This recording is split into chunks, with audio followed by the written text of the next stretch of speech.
저번 시간에 우리가 시간 그 뭡니까? 마지막 부분에 그 크리밀 그 니벨룽겐의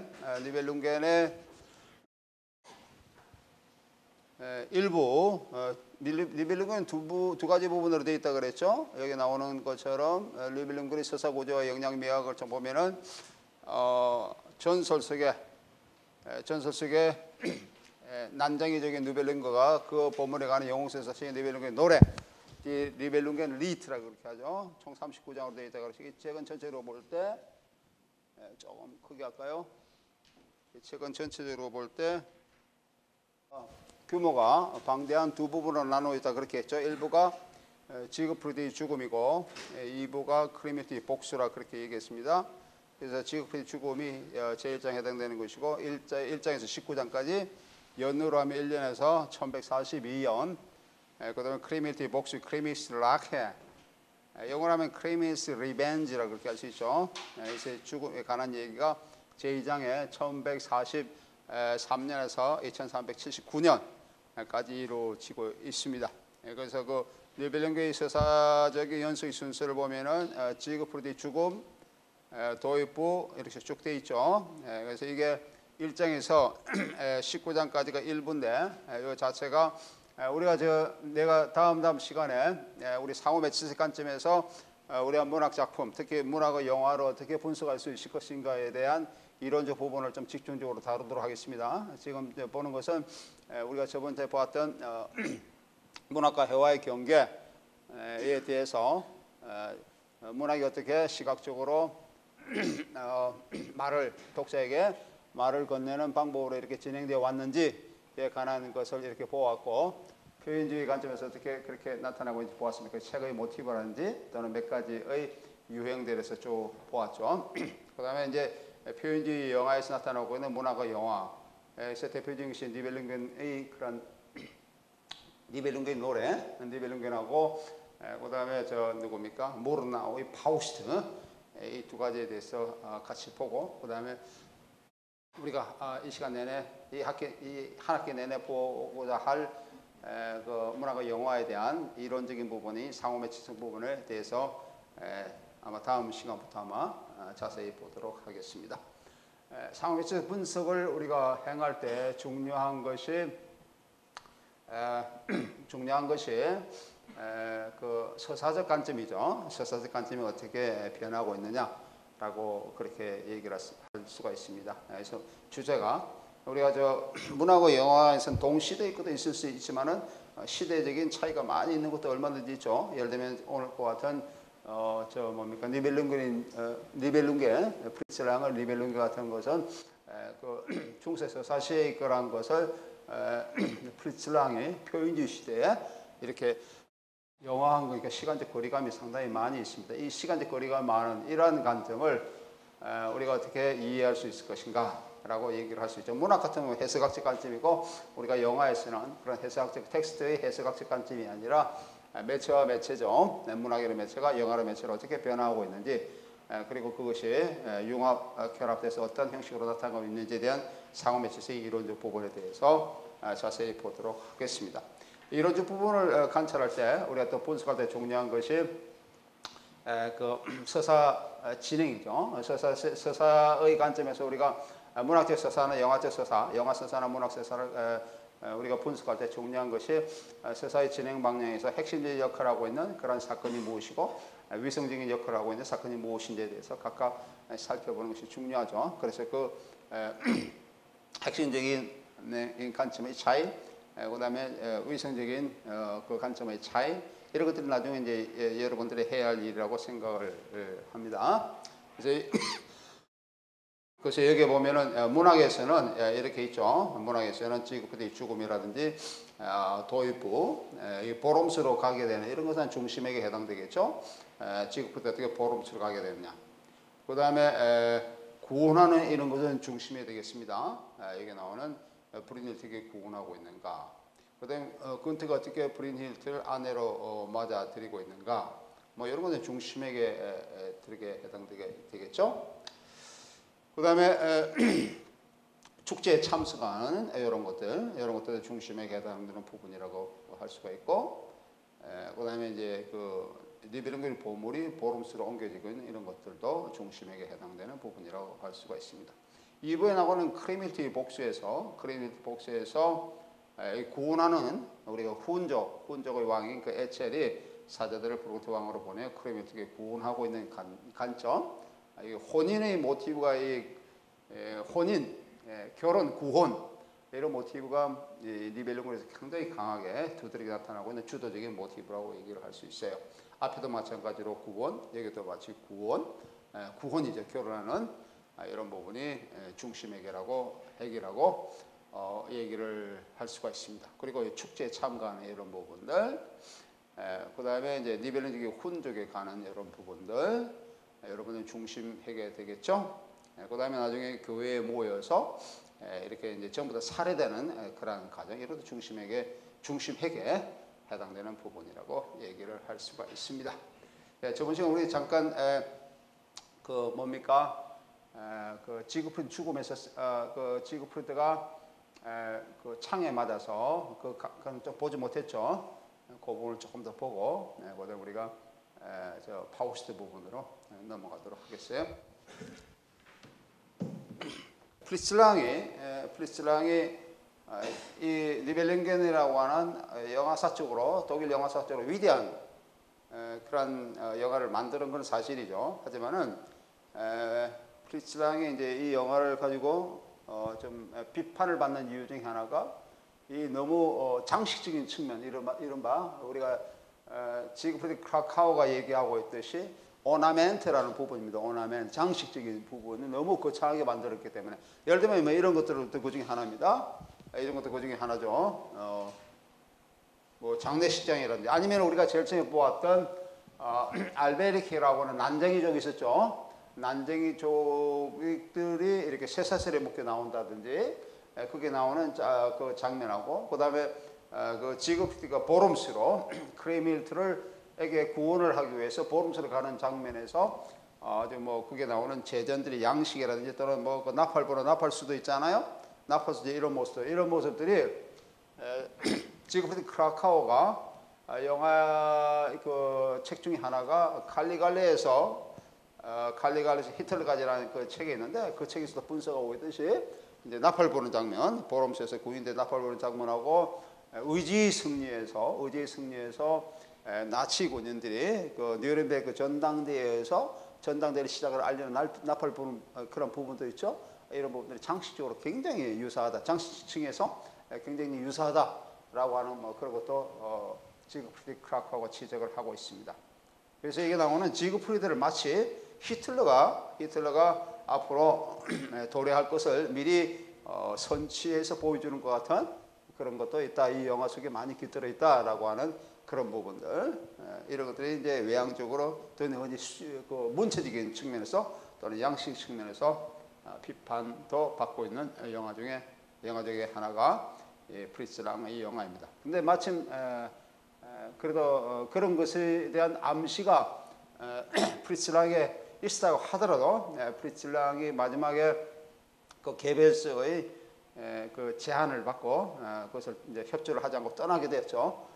그 제안받은 그날을 바로 자기가 이제 미국으로 망명길에 오르는 그런 자세를 취함으로써 이런 그 비난에서 좀 벗어나게 된 것도 사실입니다. 네, 마지막 부분은 이런 장례식 부분으로 이어지게 되겠죠. 그리고 제일 마지막에 요거 내가 저번 시간에 잠깐 얘기한 것처럼 요거 내용적인 측면에서 어떻게 서사가 이어지는 건지 내가 좀 자세히 설명을 했고요. 그 다음에 그 2부에서 이런 크리밀트가 에첼이라고 하는 그런 그 훈족이죠. 훈족의 힘을 빌려서 이 살해했던 그런 하겐하고 이런 지그프리드를 살해했던 그런 살해자들을 응징하는, 복수하는 그런 장면으로 이제 이어지게 되겠습니다. 예. 그러니까 여기까지 하고요. 오늘은 저 파우스트 부분으로 넘어가도록 하겠습니다. 예.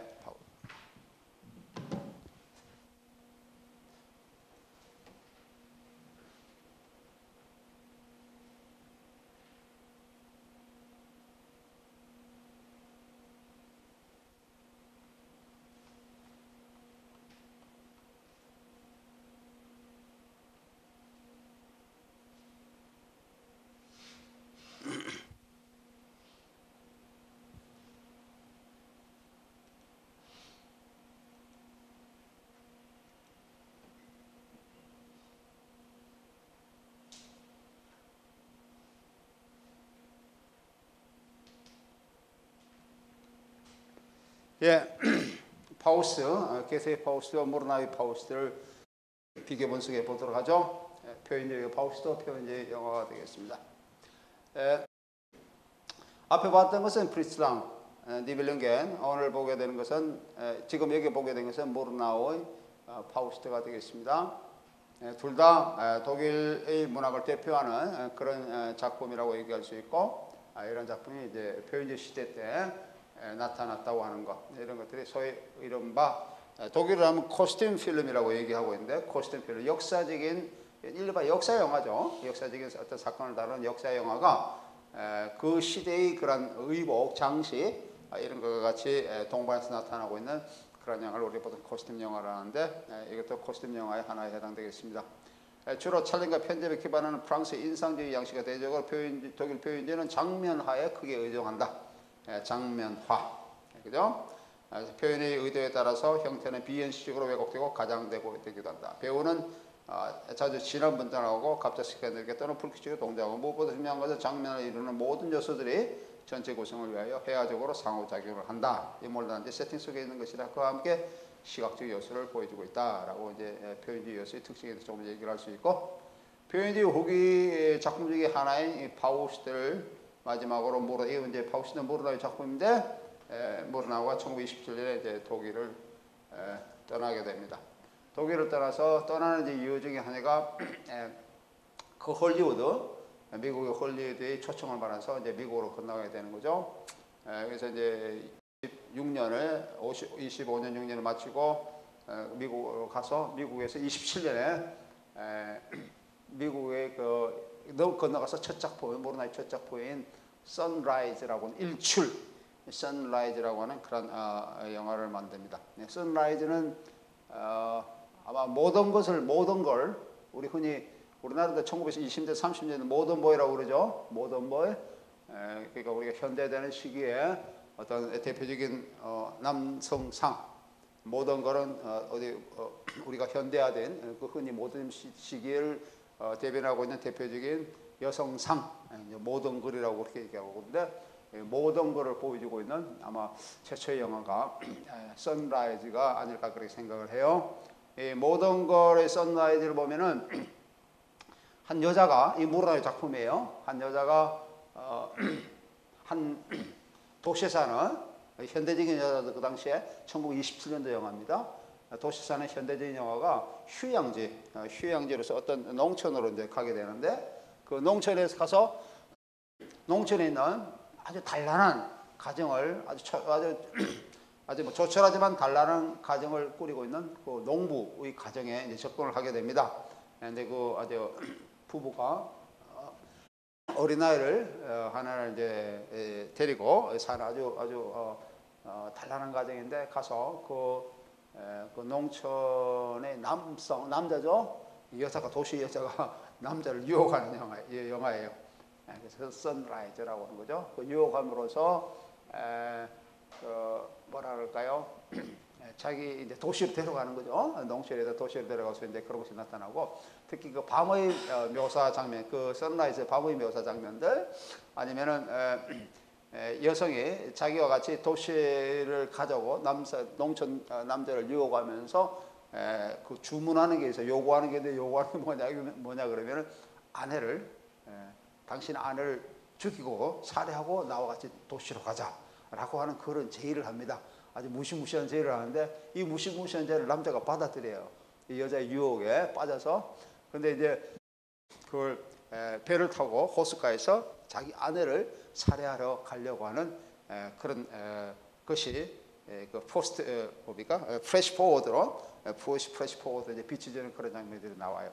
근데 결국은 살해하지 못하죠. 살해하지 못하고 같이 이제 도시로 가가지고 도시에서 쭉 가는, 이렇게 한번 배회하는 그런 장면이었다가 다시 다 되돌아오는 그런 영화가 이루어진 것이 선라이즈라는 그런 게 됩니다. 특히 이제 그게 도시에 들어가서 그 교회 결혼식 장면이 잠깐 나와요. 결혼식 장면에서 이제 회개하는 그런 기독교적인 요소 상당히 강하게 드러나고 있고, 마지막 장면에 보면은 그 일출이라고 하는 것이 상당히 긍정적인 그런 어떤 메시지를 보여주고 있죠. 해가 뜨는 거예요. 근데 이제 다시 남자가 다시 이제 자기의 그런 집으로 돌아와서 새벽에 아침에 해가 돋는데 자기 아내가 자는 그런 방을 바라보는 자는 모습을 바라보고 햇빛이 들어오는데 창문에 이제 십자가가 보이는 그런 곳으로서 끝이 나는 그런 영화가 일출이라는 영화입니다. 자, 우리가 파우스트는 이제 20일 독일을 떠나요. 콘라드 바이트와 에밀 야누스 같은 주요 배우들과 촬영기사들도 미국으로 같이 가게 됩니다. 1923년 파우스트는 모르나우가 감독하고 한스 키제르가 시나리오를 쓴 것이고 말로와 게테 및 독일의 민중물의 희곡에 기반을 두고 있습니다. 게하르드 하우트만이 이 영화에 자막을 붙였습니다. 이 영화의 첫 번으로 나오는 천사의 출현과 마귀의 맞법은 카메라 기술에 의한 것이 됩니다. 크라카우는 인용입니다. 파우스트가 그 희고의 철학적인 함축을 내오라고 있으며 파우스트가 그레첸의 사랑 얘기에 초점을 맞추고 있다라고 얘기를 하고 있어요. 그리고 또 인용입니다. 영화 사가들은 이 영화의 프로세를 발표하지 않았기 때문에 그것이 미국에서 한 번도 상영되지 않았기 때문에 당시 프로세를 비교하거나 검토해 볼 수 없었다라고 이제 얘기를 하고 있습니다. 문학과 영화의 차이점을 잠깐 보면은 파우스트는 제1부와 2부로 구성되어 있습니다. 구성되어 있고 주인공 파우스트 박사의 자아 발전 과정을 다루고 있고 학자의 비극과 순수한 처녀 그레첸과의 세속적인 사랑과 비극 그리고 미적 간주와 고전적 나머지 환상을 그린 헬레네의 비극 그리고 끝으로 제2부 3억 고버스 메스리가 만일 행복에서 몰바치는 노 지배자, 나이가 든 노 지배자의 비극으로 구성되어 있습니다. 2부에서는 특히 2부에서 이렇게 나오죠. 그중에 특히 그레첸과의 사랑의 비극은 전신의 인형극 등 원래의 파우스트 이야기에는 나오지 않았던 것으로 게티의 특이한 문학성, 인생관, 개인적 체험들을 엿볼 수 있는 부분입니다. 또한 이전에 파우스트의 전설은 파우스트라는 인물의 내적 갈등과 육체적 욕망을 채우기 위한 마술 세계의 전향 그리고 그로 인한 파멸과 비극적 운명을 다루고 있는데 반해서 게티의 파우스트는 인간 정신의 해방을 찾는 근대 정신에 의해 이것을 파멸이 아닌 구원적 인간 긍정의 방향으로 묘사하고 있다. 이게 이제 이전에 파우스트의 민중물의 내용과 게티의 파우스트와의 차이점이라고 얘기를 할 수가 있습니다. 우선 상맥적 분석에 잠깐 보면 서사 방향을 잠깐 보도록 하겠습니다. 게테의 드라마 파우스트에서 2부로 구성하여 1부에서는 천상의 소곡에서 노래하는 사람 구자를 신에 대하여 부정적 악마인 메피스토펠레스는 신의 총화 파우스트의 마음에 나태함을 일으켜서 그를 유혹할 수 있다고 얘기를 이제 하게 됩니다. 첫 부분이 그런 게 나와요. 인간의 모든 지식을 절망하고 있는 온갖 지식을 가지고 있으면서도 절망하고 있는 노학자 파우스트는 주문을 불러낸 지령 주문을 불러내고는 이제 뭐랄까요 마귀죠. 대면하고 지식의 허무함을 깨달아 자살하려고 합니다. 파우스트는 생생한 인식을 갈망하고 삶의 심한 곳에 지배하면서 알고 싶어합니다. 그때 이제 메피스토펠레스가 나타나서 내가 노래해서 너에게 봉사해 이 모든 걸 체험하게 하는 대신 만일 내가 어느 한순간 내에서 멈추어라 너는 너무 아름답다고 말하며 휴식을 원하게 되면은 너는 너의 영혼을 마지막 악마에게 내줘야 한다라고 이제 두 사이에 계약을 하게 되는 것이죠. 그래 파우스트의 인생 평정이 시작되고 그는 순결한 소녀 크레첸을 사랑하여 이제 자기의 그런 여자로 삼고 오빠 발렌타인을 죽이고 크레첸을 하여금 어머니와 영아를 죽이는 죄를 범하게 하게 됩니다. 영아 살해 모티브는 파우스트 일부에서 사형에 이르게 마침내 사형에 달기전에서 메피스토펠레스는 이끌려가고 있는 그런 것을 보여주고 있습니다. 예, 서사 방향을 조금 내가 이 도표식으로 좀 표시를 해봤어요. 조금 줄여야 되겠네. 요거 서사 방향을 조금 도표식을 해봤는데 제일 처음에 파우스트와 메피스토펠레스의 내기를 하고 있죠. 하나님과 하고 이제 그 사이 그다음에 메피스토펠레스가 이제 세계를 이렇게 덮치는 그 당시에 표현지에서 흔히 많이 나타나고 있는 아포칼립스 세계 멸망의 그런 모티브 표현지에서 그런 게 상당히 많이 나타나고 있는데 이런 것도 이제 이 영화에서 나타나고 있습니다. 이것도 표현지의 영향이라고 얘기를 할 수 있어요. 주제적인 의미에서의 표현지의 영향으로 얘기를 할 수 있습니다. 그 사이에 이제 페스트 역병이 역사하고 파우스트가 좌절하는 것을 나타나고 있고, 그다음 파우스트의 주술로 이제 악령을 불러들이고, 이제 파우스트의 학문적 고뇌에 대한 이런 것들이 강하게 드러나고 있습니다. 그래서 악령을 불러들여서 파우스트와 메피스토펠레스의 영혼 판매에 대한 계약이 이루어지고, 이른바 악마의 계약입니다. 토이페스 팩트가 이루어지고 파우스트가 고향 도시를 방문을 하게 됩니다. 거기서 파우스트와 그레첸이 만나게 되겠죠.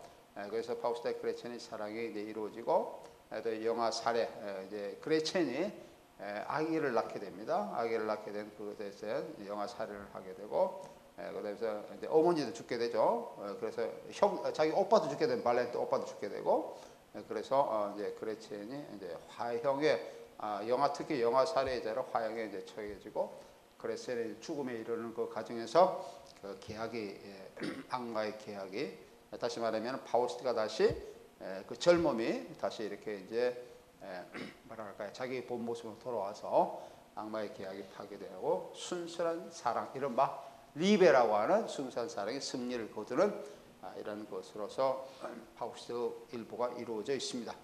이 영화가 그렇게 있어요. 그래서 파우스트와 메피스토펠레스의 세계 배경이 나타나고, 요거 세계 배경이 나타나고 있는 데서는 영화 그 악마의 계약이 이루어지고 난 다음에 이제 파우스트와 메피스토펠레스 세계에 같이 공중에 날아가는 비행하는 모습이 나타나고 있습니다. 이것은 그 당시에 영화 기법으로서 획기적인 공중 비행이죠. 공중 비행을 보여주고 있는 획기적인 장면이라고 얘기를 할 수가 있습니다. 그리고 부활절과 그레첸의 만남이 이제 부활절이 나서 그레첸의 만남이 이루어지고 발렌이 죽고 그레첸의 화형식 이런 것들이 이제 요거는 우리가 위승핵이고 내가 여기에 나타나서 위승핵이고 이 안에 있는 것들은 이제 중심핵이라고 얘기를 할 수 있습니다.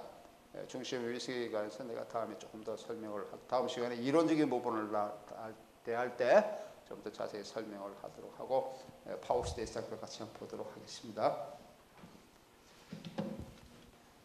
이 영화는 다시 좀 보겠습니다. 무르나이 파우스트 아까 얘기하는 아이네 도이체 폭시작의 26년 작품인데 민족 전설이라고 하는 영화 서사시라고 얘기할 수 있어요. 이 영화는 대천스 가브리엘과 메피스토펠레스가 모든 사람 하나님이 떼어놓을 수 있다는 그런 얘기를 합니다.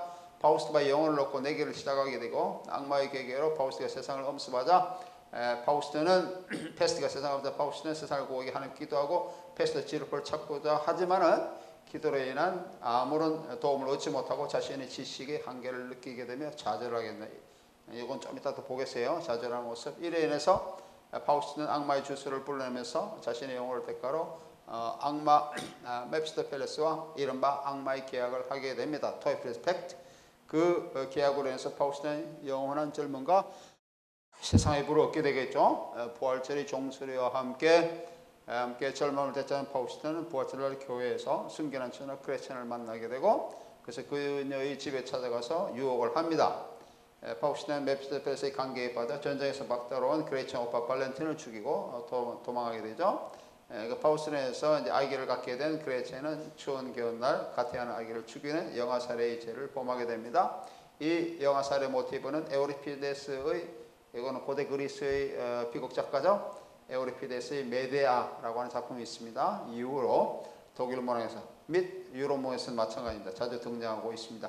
영의 살해로 인해서 파우스트는 화형을 당하게 되고 그레첸은 화형을 당하게 되고 파우스트는 그레첸의 죽음 앞에서 죽음으로 악마의 계약을 깨뜨리게 됩니다. 메피스토펠레스는 자신이 목숨이라고 생각하나 대천사 가브리엘이 이를 부정합니다.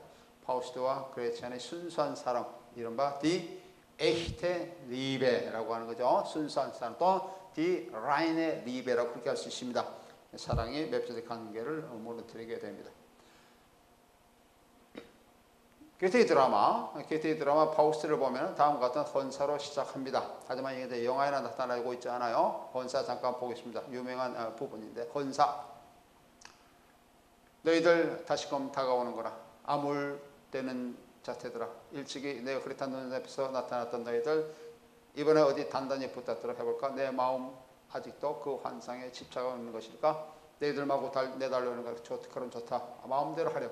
운물을 헤치고 나와 내 주위로 에워쌀 때 너희 무리가 피워내는 마법의 입김물에서 나의 가슴 젊음의 감동으로 떨린다. 너희와 더불어 기뻤던 날들이 영상이 되살아나니 사랑스러운 모습들 무수히 떠오르고 반쯤 잊혀진 옛 이야기 마냥 첫사랑과 우정의 기억이 새삼 새로워지는구나. 다시 아파하는 마음으로 탄식 속에서 미국 같은 삶의 미루를 더듬며 행복을 바라고 아름다운 시절을 보내다가 나보다 먼저 사라져간 저 선량한 이들을 불러본다. 내 첫 노래를 경청했던 친구들 그들은 다음 노래를 듣지 못하는구나. 그 정겨웠던 모임 흩어져 버리고 그 첫 번째 메아리도 간 곳 없으라. 나의 노래 낯선 무리 속에서 울려 퍼지니 그들이 갈치차 내 마음을 무겁게 하는구나. 일찍이 내 노래를 듣고 즐거워했던 친구들 아직 살아있다 해도 온 세상에 흩어져 방황하고 있겠지. 저 고요하고 엄숙한 정령의 날에 대한 그리움, 내 잊은 지 오래되니 다시금 날 사로잡는구나. 나의 노래 에올스의 현금처럼 속삭이며 이제 어렴풋한 음절을 띄고 울려 퍼진다. 전율이 온몸을 휘싸고 눈물이 방울방울 솟구치니 굳었던 마음 온화하고 부드러워지면서 지나가는 것은 아득히 멀게 느껴지고 사라졌던 모습들 다시 현실로 나타나는구나. 이제 헌사예요, 헌사. 바치는 노래죠. 파우스트라고 하는 책에 바치는 노래로서 다시 말하면 여기에 나타나고 있는 어떤 그리움이죠. 그리움이 이제 다 사라져버리고 마치 정령의 나라 속에 대한 이런 것으로 다시 되돌아가는 이런 것을 보여주고 있습니다. 이 파우스트의 헌사 대신에 영화는 이 파우스트 헌사 대신에 천상의 서고, 여기 이제 그 오프닝 시퀀스에서 나타나는 우리가 보았던 부분입니다. 천상의 서곡이 이제 나타나고 있습니다. 게테는 이런 긍정적인 인간관을 파우스트의 맨 앞에 실려 있는 천상의 서곡에서 잘 암시되어 있습니다. 즉 천상에서 신과 악마의 내기 대화를 통해서 인간의 욕구는 일시적으로는 잘못 샀지만 결국에는 신이 다스리는 세계의 질서와 조화하게 된다라고 하는 낙관적인 신념을 이 천상의 서곡 속에서 드러내고 있습니다. 천상의 서곡 같이 잠깐 보겠습니다. 이 부분은 영화에서 우리가 앞에 잠깐 보았던 것처럼 이미지 부분으로 나타나고 있습니다. 주님 천사의 무리 혹은 후에 메피스토펠레스 등장해서 세 대천사 앞으로 나선다. 그래서 라파엘, 가브리엘, 미샤엘 이런 천사들이 이제 나타나고 있죠. 근데 영화에서는 가브리엘만 혼자 나타난 것 같아요. 그래 하나님의 모습은 보이지 않고 가브리엘이 주로 이러한 천사들을 대신하는 그런 합리적인 모습으로 나타나고 있습니다. 태양은 엔달과 달아오는 음조로 현대변들과 노래소리 겨루며 그에게 정해진 길을 우리 같은 걸음으로 내닫는다. 그를 보면 천사들은 힘을 넣나니 비록 오묘한 이치 터득할 자 없어도 그 불가한 역사 천지창조의 그날처럼 장엄하여라. 역시 또 대천사죠. 또한 빠르게 상상할 수 없이 빠르게 화려한 이 지구는 그 주위를 돌고 있다. 천국이 있는 밝은 낮들이 깊고 무시무시한 밤과 교차된다. 바다는 드넓은 조류를 이루며 깊은 암벽을 솟구쳐 오르고 바다도 영원히 빠른 천체의 운행 속에 휩쓸려 들어오나. 또 다른 대천사입니다. 혹은 폭풍 오는 다투어서 바다에서 무트로 무트에서 바다로 힘으로 치며 광란하는 가운데 그 주변에 오묘한 인가의 사슬을 이루어낸다. 거기 내성 병력을 앞질러 파괴의 번개불이 번쩍이기도 하지만 주여 당신의 사자들은 온화한 당신의 날들을 찬미하옵니다. 이제 대천사 세 명이 같이 합창합니다. 이 광경을 보면 천사들이 힘을 얻나니 당신의 깊은 뜻을 헤아릴 자 없어도 당신의 지구한 역사들은 모두 천지창조의 그날처럼 장엄합니다. 이때 메피스토펠레스가 이게 돌아왔어요. 내가 좀 글을 크게 해서 좀 깨어졌는데, 메피스토펠레스가 이 주인 양반 당신 또 한 번 가까이 오시어 우리들이 모든 일이 잘 돼가는지 모르시고 게다가 나 같은 놈도 만나주시는 덕분에 보시다시피 나 또한 하인베드 틈에 끼었소이다. 제사는 나는 고상한 말을 쓸 줄 모릅니다. 체중에 여러분들 나를 비웃어도 별 수 없어요. 내가 점잖은 척 해봐야 웃음거리밖에 더 되겠습니까? 당신이 웃음을 잊지 않는다는 말이에요. 태양이니 세계니 하는 것에 대해서 말할 게 없습니다. 내 눈에 보이는 건 그저 인간들이 괴로워하는 모습뿐이에요. 지상에서 작은 신을 자처하는 놈들은 언제나 판에 박은 듯이 천적의 해와 날 그날 모양 이상하기만 합니다. 차라리 하늘의 빛을 비추지 않았던들 그들은 좀 더 잘 살 수 있지 않았을까요? 그들은 그것을 이승이라 부르면서 어떤 동물보다 더 동물적으로 사는데 써먹고 있어요. 아렵게 항상하지만 인간들이란 다리기 메뚜기 모양 나는 듯 하다가 팔딱팔딱대면서 늘 숲속에 처박혀 캐캐먹은 옛 노래를 부를 때는 족속이죠. 아니 풀속에서 박혀 있으면 오직 조그만 거름더미를 보기만 하고 그들의 코를 쑤셔 박으니원. 이렇게 이제 메피스토펠레스가 인간을 굉장히 폄하하는 그런 내용으로 얘기를 하죠. 그러니까 주님이 내게 할 말이 그것뿐이란 말이냐. 너는 항상 불필만 노려오느냐. 지상의 일이 내게 영원히 못마땅한 게냐.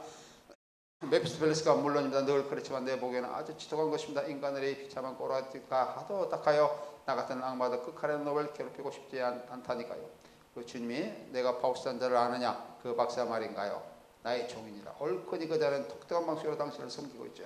예, 우리 이 부분들은 아까 우리 영화에서 봤을 때 가브리엘 대천사가 이렇게 이제 자기가 갖고 있는 그 어떤 소작물을 가리키는 부분이 나오죠. 천상의 소곡이 그 영화의 첫 부분에 이제 압축되고 있는 혼사 부분은 없고 천상의 소곡이 이렇게 압축되고 있는 부분으로서 우리가 영화에서 보았습니다. 옳거니 그자나 독특한 방식으로 당신을 섬기고 있지. 그 바보가 마시고 먹는 것은 지상의 것이 아닌가 봅니다. 속에서 부글대는 것이 그를 먼 곳으로 몰아가고 있는데 하늘에서 가장 아름다운 별을 원하고 지상에서 세상의 쾌락을 모조리 맛보겠다는 기세지만 가까운 곳이나 먼 곳이나 모두 그의 들끓는 마음을 충족시키지는 못하지요.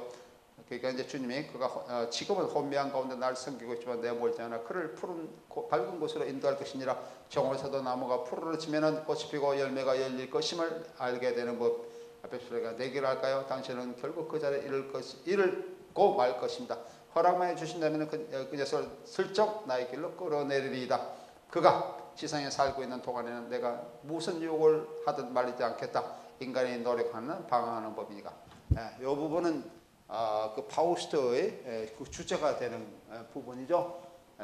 인간은 노력하는 방황한다. 하지만은 방황하는 가운데 구원을 얻는다라고 하는 것이죠. 그런 주제로서 한마디로 나타날 수 있는 이 부분입니다.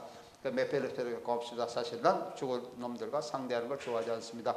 통통하고 싱싱한 뺨을 가진 놈을 가장 좋아하지요. 성장이 찾아올지란 나는 대문을 걸어 버리지요.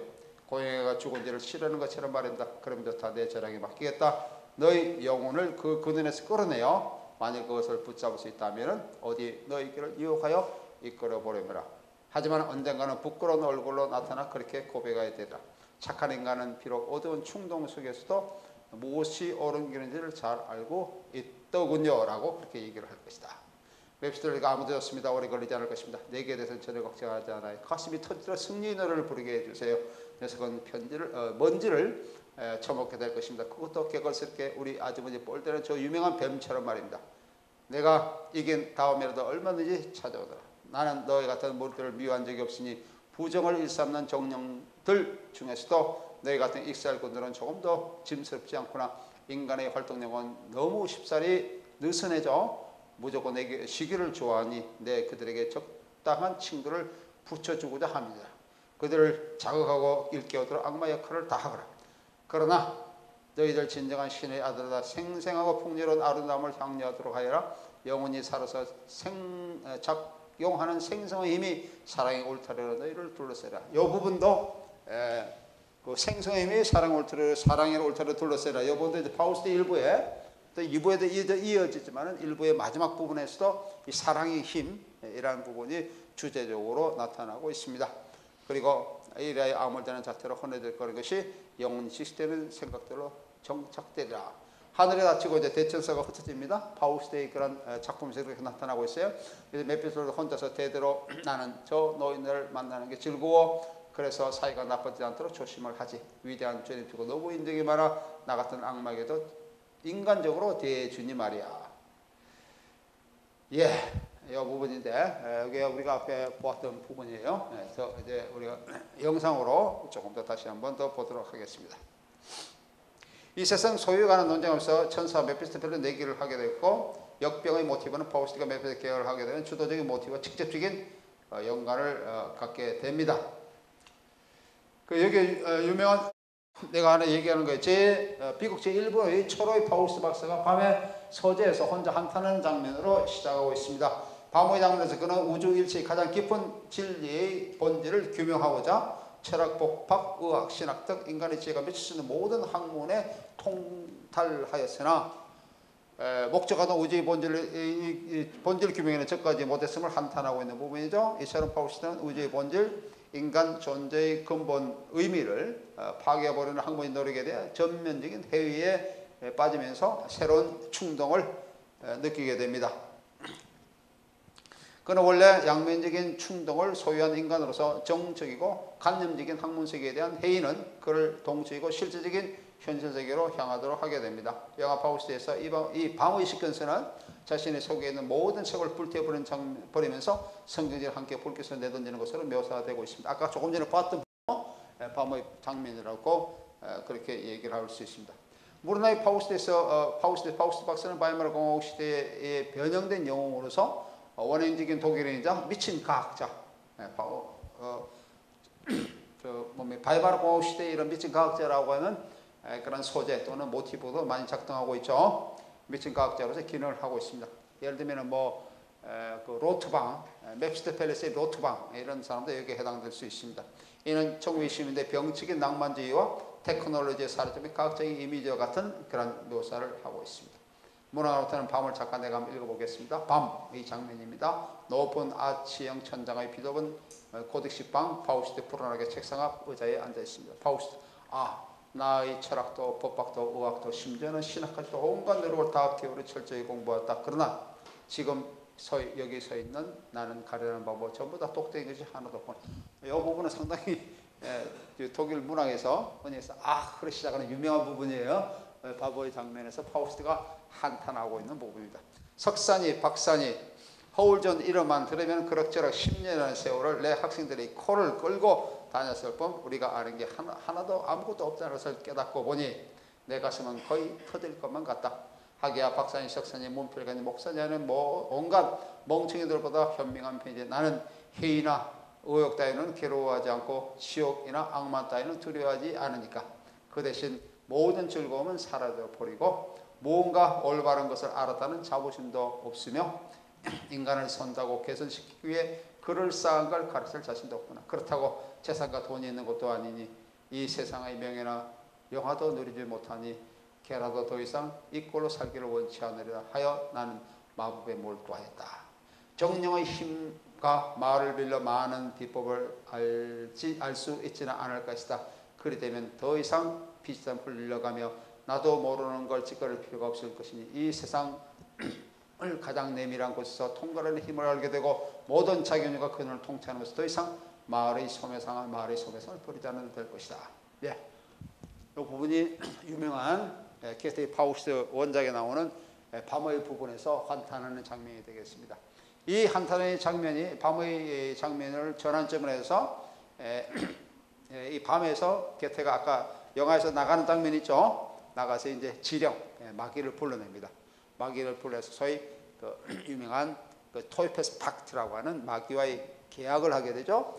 그 다음에 이제 그 낮의 장면, 새벽에 이제 부활절 새벽에 나타나고 있는 이런 표현주의적 대비법이 밤과 낮, 밝음과 어둠의 대비 이런 것이 가장 극명하게 나타나는 부분으로 이루어지게 됩니다. 오늘은 여기까지 보고 다음 시간에 파우스트 좀 더 계속해서 구원의 장면까지 좀 이어지면서 조금 더 살펴보도록 하겠어요. 그만.